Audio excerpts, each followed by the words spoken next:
KPP Pratama Majene. Gimana kawan pajak kabarnya? Semoga selalu dalam keadaan sehat ya.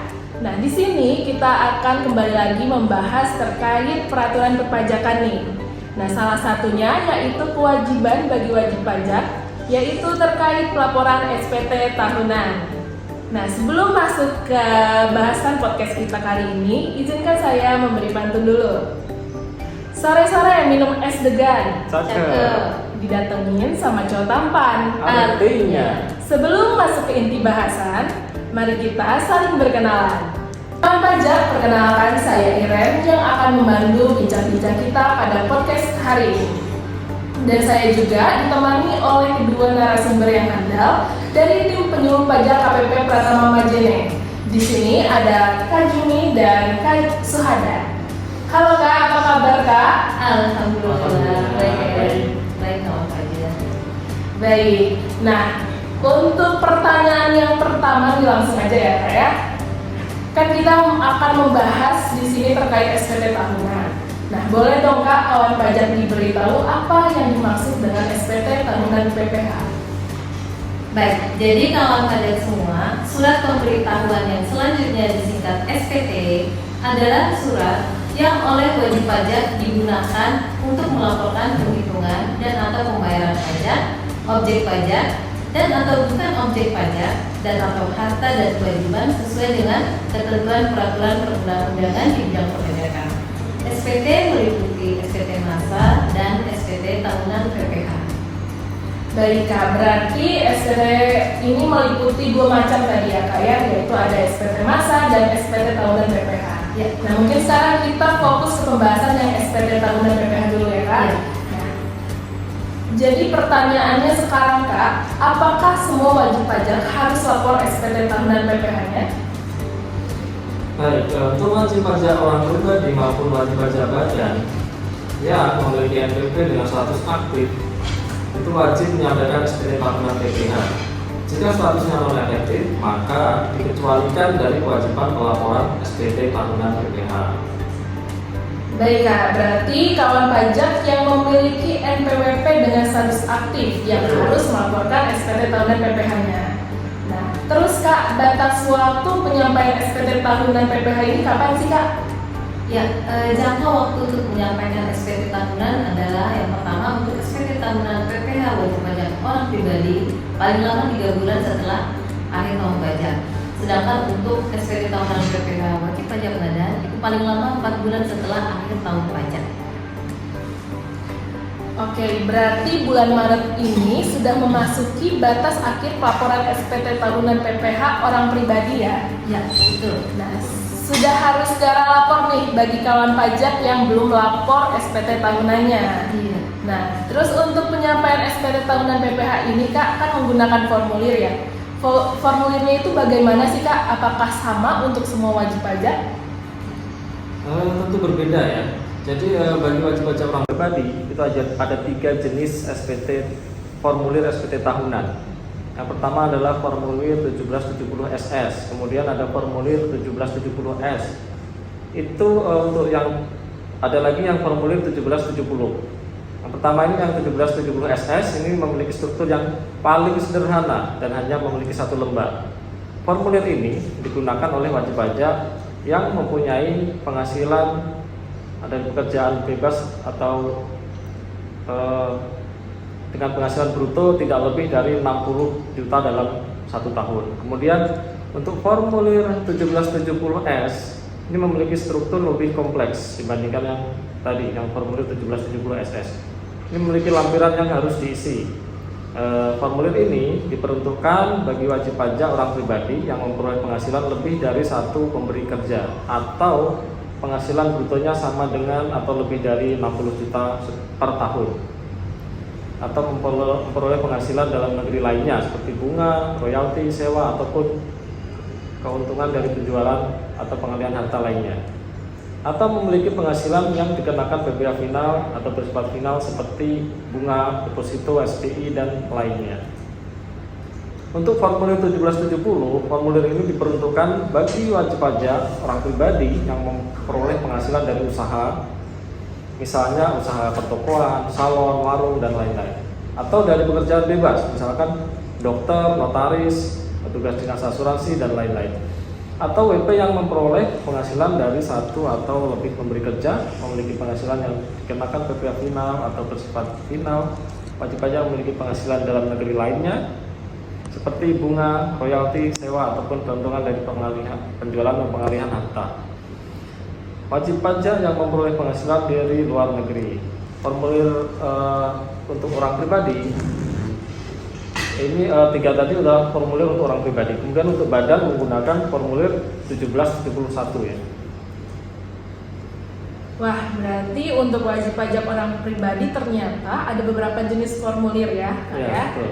Nah, selain formulir, Kak, apalagi yang harus disiapkan oleh kawan pajak di sini untuk pelaporan SPT tahunannya? Baik, bagi kawan pajak yang akan melaporkan SPT tahunan PPh orang pribadi, maka perlu menyiapkan dokumen berupa yang pertama untuk SPT tahunan PPh dengan formulir 1770 SS dan 1770 S, yaitu berupa bukti potong 1721A1 untuk pegawai swasta dan bukti potong 1721A2 untuk pegawai negeri. Kemudian yang kedua untuk SPT tahunan jenis 1770, dokumen yang diperlukan adalah penghasilan lain di luar pekerjaan, bukti potong A1 atau A2, neraca dan laporan laba rugi, ini bagi yang membuat pembukuan, kemudian rekapitulasi bulanan peredaran bruto dan biaya, ini bagi yang menggunakan normal. Selain dokumen-dokumen tersebut ya, yang tidak kalah penting yang harus disiapkan oleh kawan pajak ya adalah pastikan memiliki jaringan internet yang stabil karena pelaporannya dilakukan secara online. Seperti itu. Berarti kawan pajak harus menyiapkan dokumen tersebut sebagai bahan pelaporan SPT tahunan ya, Kak? Betul. Nah, selanjutnya gimana, Kak, cara lapornya? Baik, untuk penyampaian SPT tahunan, PPh melalui kanal DJP online pajak.go.id itu pastikan kawan pajak sudah memiliki akses ke DJP online ya.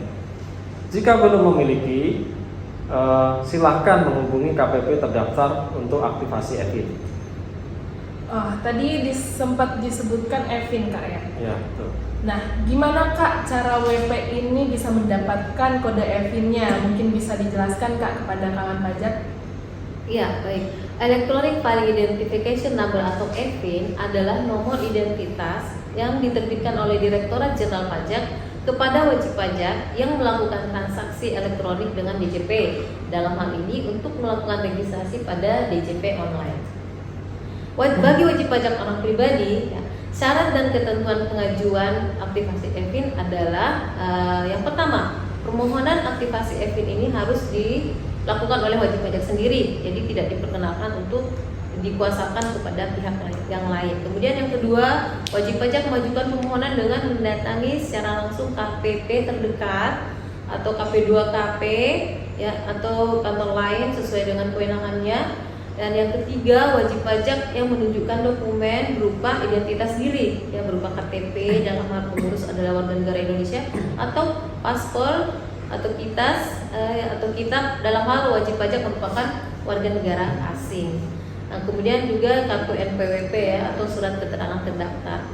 Yang keempat, bagi wajib pajak yang wajib pajak ini menyampaikan alamat email dan nomor telepon yang aktif yang digunakan sebagai sarana komunikasi dalam rangka pelaksanaan hak dan kewajiban perpajakan. Seperti itu. Baik, Kak. Berarti kan setelah memperoleh EVIN nih, apalagi yang harus dilakukan oleh wajib pajak, Kak, agar dapat memanfaatkan layanan e-filing melalui DJP online? Baik, untuk menggunakan DJP online, kawan pajak harus melakukan registrasi terlebih dahulu. Jadi setelah memperoleh kode EVIN dari kantor pajak, selanjutnya adalah lakukan registrasi di djponline.pajak.go.id. Setelah berhasil masuk registrasi, nanti user berupa NPWP atau NIK yang dimasukkan, kemudian masukkan password sesuai dengan yang didaftarkan pada saat registrasi. Jadi masukkan NPWP atau NIK, kemudian masukkan juga password yang sesuai dengan yang saat didaftarkan tadi pada saat registrasi. Dan jangan lupa masukkan kode keamanan atau CAPTCHA. Baik Kak. Nah, seperti itu ya kawan pajak cara untuk akses ke DJP online. Nah, selanjutnya Kak, bagaimana jika kawan pajak sudah pernah akses ke DJP online namun kemudian lupa e-filingnya? Oh ya, tidak perlu khawatir ya kawan pajak. Jadi apabila kawan pajak lupa e-filling, itu bisa menghubungi saluran layanan lupa e-filling. Yang pertama bisa melalui telepon 1-500-200 atau melalui live chat www.pajak.go.id, atau bisa juga melalui email lupa.fn@pajak.go.id, bisa juga melalui aplikasi M-Pajak atau datang ke KPP atau KP2KP terdekat. Baik, untuk layanan lupa e-filling melalui kanal email, caranya adalah mengirimkan permohonan lupa e-filling ke email lupa.efin@pajak.go.id dengan menggunakan alamat email terdaftar dengan subjek email lupa e-filling, dan wajib mencantumkan 1. NPWP, kemudian kedua nama wajib pajak, ketiga alamat terdaftar, keempat alamat email terdaftar, kemudian kelima nomor telepon atau handphone yang terdaftar, kemudian yang keenam melakukan afirmasi dengan mengetik nanti ini diketik saya menyatakan bahwa saya adalah wajib pajak yang memiliki hak untuk mengakses informasi yang diminta. Saya bersedia menanggung akibat hukum sesuai dengan ketentuan hukum yang berlaku. Apabila di kemudian hari saya terbukti bukan pihak yang memiliki hak. Nah, baik, seperti itu ya kawan pajak caranya kalau misal kawan pajak di sini lupa e-filingnya. Nah, terus Kak, selain lupa e-filing gimana sih kalau misalnya kita lupa password juga Kak? Ya, apabila lupa password DJP online itu dilakukan dengan cara mudah, yaitu tinggal di reset ya. Yang penting email masih ingat dan bisa dibuka. Silakan masuk ke laman DJP online dan klik menu lupa password. Reset di sini. Kawan pajak akan diminta untuk pengisian beberapa data yaitu NPWP, nomor e-filling dan kode keamanan. Setelah itu klik submit, kemudian terdapat message pop-up request succeed, link password reset password telah dikirim ke email Anda. Jadi silakan klik OK, cek email kawan pajak dan klik link reset password yang telah dikirimkan. Selanjutnya ganti password sebelumnya dengan password baru yang aman dan mudah diingat. Baik, nah jelas banget ya kawan pajak penjelasan dari narasumber kita. Nah, terus Kak, tadi kan udah lupa e-filling, lupa password. Nah, kalau lupa email juga gimana Kak? Atau email yang dulu dipakai untuk registrasi DJP online-nya itu sudah tidak aktif? Bolehkah ganti email Kak? Oh boleh, jadi kalau lupa email nanti di checklist saja kotak lupa email, masukkan email yang baru. Langkahnya sama seperti tadi dan selanjutnya link reset password akan dikirimkan ke email yang baru. Nah, semudah itu ya ternyata kawan pajak. Jadi jangan khawatir kalau lupa password atau lupa email yang pertama kali digunakan pada saat registrasi itu masih bisa di-reset dengan menggunakan email terbaru yang aktif. Nah, jika sudah bisa mengakses DJP online, selanjutnya bagaimana pengisian SPT-nya, Kak? Setelah berhasil login pada DJP online, ya selanjutnya klik menu lapor, pilih e-filing, kemudian pilih buat SPT, jawab pertanyaan di formulir, pilih dengan benar pada isian formulir SPT, ikuti langkah selanjutnya dan jawab pertanyaan dengan tepat sesuai dengan yang sebenarnya hingga semua pertanyaan selesai terjawab. Pilih formulir yang akan digunakan, jenis SPT yang muncul sesuai dengan besaran penghasilan bruto kawan pajak. Isi data formulir SPT, isi data formulir sesuai petunjuk. Setelah itu kawan pajak akan masuk dalam laman yang membantu kawan pajak untuk mengisi formulir sesuai petunjuk. Jadi pilih tahun SPT pajak, untuk saat ini adalah tahun pajak 2023.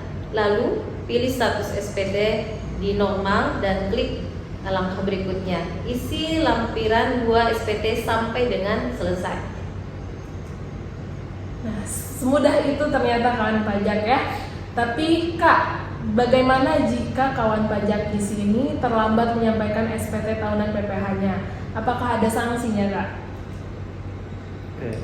Apabila wajib pajak tidak melaporkan atau terlambat lapor pajak, terdapat sanksi yang akan dikenakan berdasarkan undang-undang, ketentuan umum dan tata cara perpajakan. Sanksi apabila tidak melaporkan pajak yaitu sanksi administrasi dan sanksi pidana. Untuk sanksi administrasi berupa denda Rp100.000 untuk SPT tahunan wajib pajak orang pribadi dan denda Rp1.000.000 untuk SPT tahunan wajib pajak badan. Sanksi pidana itu berupa denda 100% sampai 400% dari pajak terhutang dan sanksi pencegahan sampai dengan kurungan atau penjara. Wah, ternyata ada sanksinya ya kawan pajak ya, seperti yang tadi sudah disebutkan oleh Kak Suhada. Nah, semoga kawan pajak di sini bisa lapor SPT tahunannya tepat waktu ya. Mengingat bulan ini sudah memasuki bulan Maret yang merupakan batas akhir penyampaian SPT tahunan PPh orang pribadi. Nah, jadi di sini kami ingatkan kembali untuk melaporkan SPT tahunan sebelum akhir bulan Maret ini. Nah, lebih cepat lebih baik ya kawan pajak. Oke, agar kawan pajak di sini mungkin bisa lebih jelas lagi mengenai pengisian formulir SPT tahunan PPh pada DJP online, yuk simak video berikut ini.